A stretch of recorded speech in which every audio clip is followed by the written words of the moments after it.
이해찬 총리가 나와서 이번 주에 방송된 거죠, 그게? 네. 그거 보니까 아주 내용이 좋아요. 왜 민주 세력이 거기서 말하는 그 표현, 연속 집권?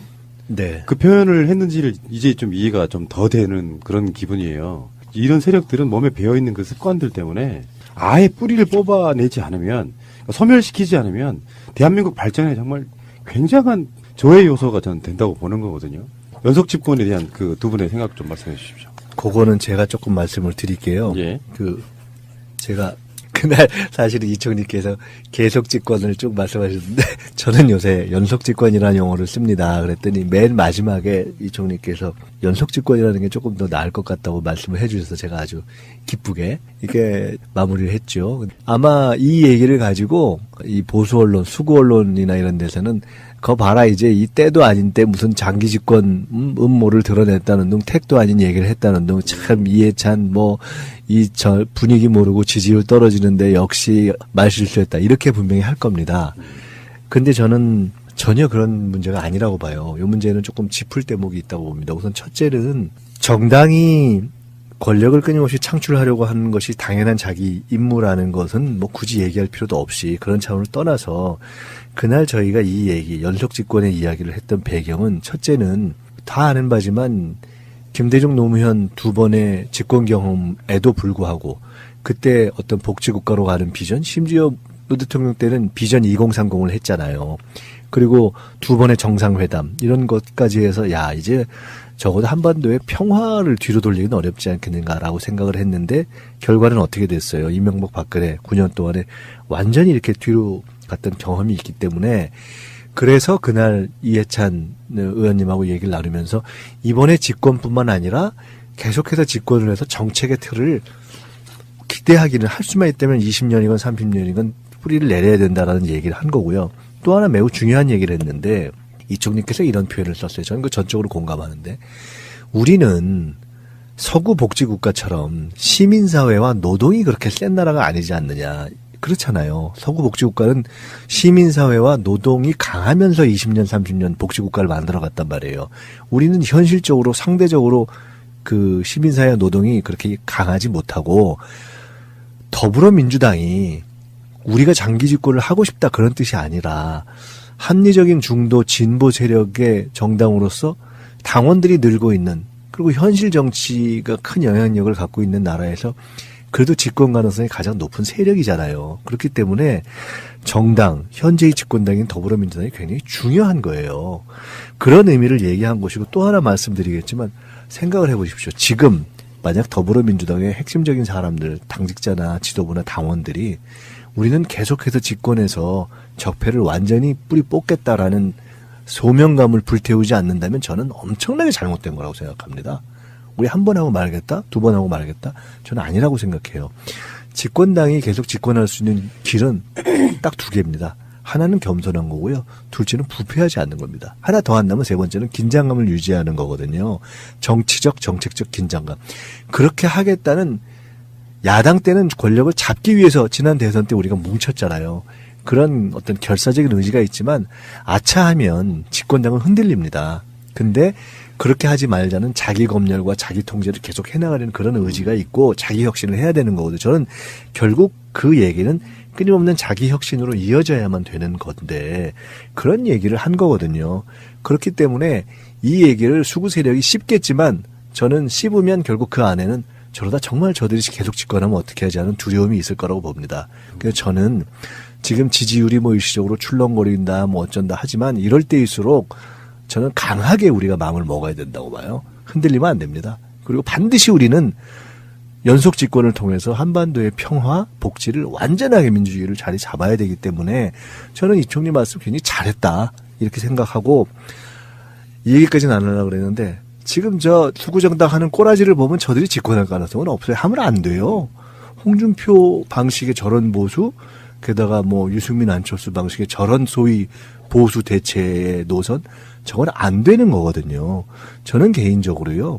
한반도가 장기적으로 평화의 길로 가려면 저 현실적으로 존재하는 북의 노동당과 상대할 수 있는 맞상대할 수 있는 크고 강한 합리적인 개혁 정당이 있어야 된다고 봅니다. 하겠죠. 그래서 저는 20대 때부터 그 생각을 했어요. 그래서 우리는 보수 국가인 일본의 자민당이 강하잖아요.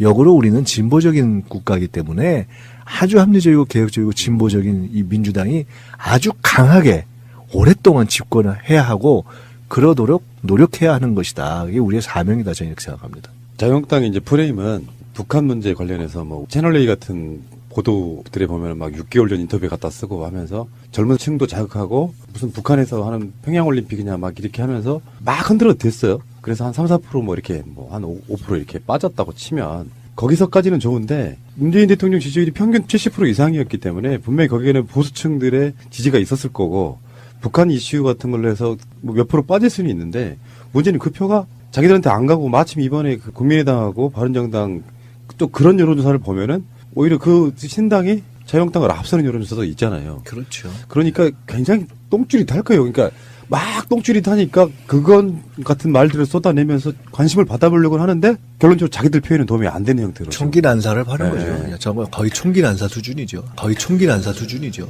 안철수 지금 국민의당 대표도 만만치 않아요, 지금. 최근에 홍준표 대표, 그다음에 나경원 의원, 장지원 수석 대변인까지 해서 이제 거기서 덧붙인 게 이제 김성태 원내대표. 그다음에 안철수 대표는 뭐 KBS에 대해서 또 뭐 이상한 말씀을 하시고 그러던데 하여간 이제 이해찬 총리하고 인터뷰하신 내용을 이제 제가 2번 들었거든요. 여기서 이제 그 가장 중요하게 봤던 게 앞서 말씀하셨던 서구 복지와 노동, 시민사회와 노동 이 문제고 우리가 아직도 정책 일천하다. 그러니까 사회에 뿌리를 내리지 못했다. 그래서 이 뿌리를 내리려면 정책적 뿌리를 내리려면 연속 집권이 중요하고 직책이 뭐가 중요한 게 아니라 계속 집권하는 정당을 만들겠다. 당신의 의지를 이렇게 밝혔는데 사실 되게 좀 죄송하죠. 이 총리한테는 진짜 젊은 시절에 김대중 대통령 옥바라지 하고 그다음에 민청년, 민통년, 87년 6월 항쟁을 기획했던 분이고요. 우리가 1987에서 사실은 지난 영화에서는 이한열, 박종철 두 분의 열사가 집중 조명이 되고 그리고 이름 모를 많은 시민들이 함께 동참해서 6월 항쟁을 학생과 시민이지만 그때 이해찬 총리가 사실은 경찰 병력을 분산시키기 위해서 어떻게 투쟁하는 게 좋을지에 대해서 전국 지도를 놓고 그러니까 기획을 하고 그다음에 서울의 공권력이 완전히 뚫려가지고 그때 이제 무장해제 당하게 했던 그 주역입니다. 그러니까 그 이제 그럴 정도로 하고 이제 36살 정치를 하신 분이고 어쨌든 이제 지금 김민석 원장님하고 두 분이서 한 그 인터뷰는 꼭 한번 놓치지 말고. 네, 저도 예, 그거는 예, 좀 제가 하긴 했지만은 네. 참 좋았던 것 같아요. 네, 그 저도 굉장히 좋았고. 네. 그 우리가 현 시점에서 짚을 것을 많이 짚었다. 저는 일주일에 한 번씩 주제별로 해가지고 네. 민주공대 그 정규 프로그램을 한번 하시는 것도 이 총리하고? 네네. 그것도 괜찮겠네요. 네. 네. 이해찬이 말한다. 첫 번째 방송 뭐 이런 네. 거. 이쪽 세력의 정신적 지주? 뭐 그런 느낌이시잖아요. 그렇죠. 네, 저희들한테 그렇죠. 그리고 이제 광고 한마디 하면 저희가 이제 이 총리님 모시고 평민당 입당한 지 이제 30년이 되는 게 이제 다음 주 2월 2일이에요. 그래서 저희가 국회의원회관에서 기념 토론회 및 행사를 하거든요. 오후 4시부터 6시까지. 푸나님도 오시고, 네. 네. 네. 근데 우리 김 대변인님 조금 뭐 자랑은 아닌데 그날 인터뷰하면서 저도 제가 스스로 재밌었던 게 이 총리의 그 그래도 개인사를 좀 알잖아요. 그러니까요. 그리고 선거 이런 걸 아니까 네. 그렇게 우리가 별로 안 쫄고 네, 얘기를 네, 이렇게 네. 재밌더라고요. 이끌어낼 수 있으니까 알아야지 되는데 잘 모르면은 인생사나 뭐 정치사를 잘 아시니까 그렇게 이제 짧은 시간이지만 굉장히 텍스트가 훌륭한 그런 좌담이었던 것 같아요. 추미애 대표한테 제가 또 보내드렸어요. 꼭 그랬구나. 들어보시라고. 어저께 밀양 다녀오면서 요 얘기도 간단하게 말씀 보고 드리고 꼭 들으시면 좋겠다고. 예. 그러니까 이쪽에는 이제 어쩌면 DJ 대신일 수도 있고 노무현 대통령 대신일 수도 있는 정치적 지주는 이해찬이라고 하면 저쪽 사람들 입장에서 정말 이 사람 때문에라도 지지율은 안 오를 수밖에 없다. 바로 이명박 이야기를 하겠습니다. 이명박 형, 우리가 예상한 그대로였어요. 아파서 못 가서 이틀 뒤로 미루겠다. 분명히 이 사람은 그러면 출석은 하는데 출석만 하고 나올 거야. 사실 이렇게 이루어지니까 조사한 게 없잖아요. 그리고 3시간 있었다면서요. 거기서 이제 뭐 차담도 좀 하고 앉아가지고 네. 이제 제대로 앉아서. 네. 상황이었던 이상득이 휠체어 타고 막 꽁꽁 둘러매 쓰고 나온 거 보니까 딱 그런 느낌이더만요. 상황이 이제 군밤 장수가 됐다 그런 그 느낌이네요. 양반이 이제 진짜 연세가 들긴 들었대요. 아니 뭐 네. 그렇대요 진짜. 아니에요. 네, 쇼잉도 있을 거예요. 그거 이제 저기 한 건가? 그 보이려고 그렇게 한 건가요? 앰뷸런스 실려 왔을 때 네. 의자에 탈 때는 사실은 서서 의자에 휠체어에 탔어요. 아, 이렇게 그렇구나. 탔고 그 다음에 쭉 들어올 때 눈을 뜨고 있다가 이제 기자들 질문이 시작될 쯤에 눈을 찔끔 감고 이를 앙 다물고 그냥 하고 밀치고 들어간 거죠. 카메라가 우리가 같이 막 네. 아파. 막 눈을 찔끔 감더라고요. 그러니까 우리도 이제 만약에 이명박이 소환돼도 똑같이 할 거다라는 게 그 기침에서 우리가 복선을 봤잖아요. 그쵸. 기침 마른 기침. 아 진짜 해명방어 근데 텐실 너무 많이 쳤다니까요. 제가 얘기했잖아요. 근데 어느 분이 그러던데 김경준 씨가 얘기한 게 있다면서요. 이명박 대통령의 기침의 진실. 그 뭐예요? 옳지 않은 말을 할 때 기침을 한대요. 아, 혓바닥 내름거리고. 네. 어쨌건 이상득은 국정원 특수활동비는 받은 적이 없다. 그렇게 그런 진술을 하고 나왔나 봐요. 그런데 이상득만 들어가야 되는 게 아니고요. 사실 김윤옥, 이명박의 부인 김윤옥 씨도 지금 조사를 받아야 되는 상황이라서 검찰이 소환을 언제 할 것인지 말 것인지 바로 이명박을 부를 것인지 그 어떤 관계자들 전문가들은 계속해서 지금 의견이 엇갈리고 있거든요. 평창 올림픽 전에는 안 부를 거야. 또는 평창 올림픽 전에 부를 수도 있어. 그러니까 이명박의 부인 김윤옥 씨하고 이명박 씨하고 불려가는 순서 또는 뭐 어느 정도 예상하세요? 완전히 다 사람마다 다르던데요. 팟캐스트 내에서도 이명박은 평창 올림픽 전에 소환될 수도 있다라고 하는 의견이 좀 지배적인 부분도 있어요. 문무일 검찰총장이 한 말씀은 있는 그대로 한다, 법대로 한다 하잖아요. 정치적 고려 안 한다? 그 말만 이제 놓고 온 그런 거고.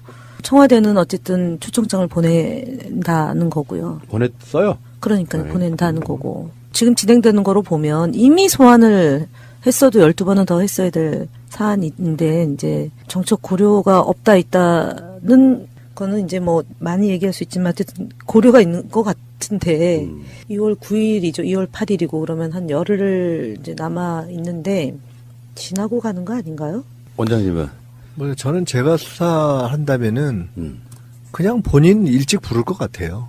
어느 정도 돼 있으면 뭐 굳이 돌 필요 있을까 싶어요. 평창 올림픽 끝나도 이건 지방선거용이라고도 반발해요. 그러니까 적당한 뭐 시점은 늘 그런 없어요. 거기 때문에 그냥 모르겠어요. 저 같으면 그냥 빨리 불러버릴 것 같아요. 문무일이 아니에요. 아니 그 나는 검사는 아니니까 뭐 저는.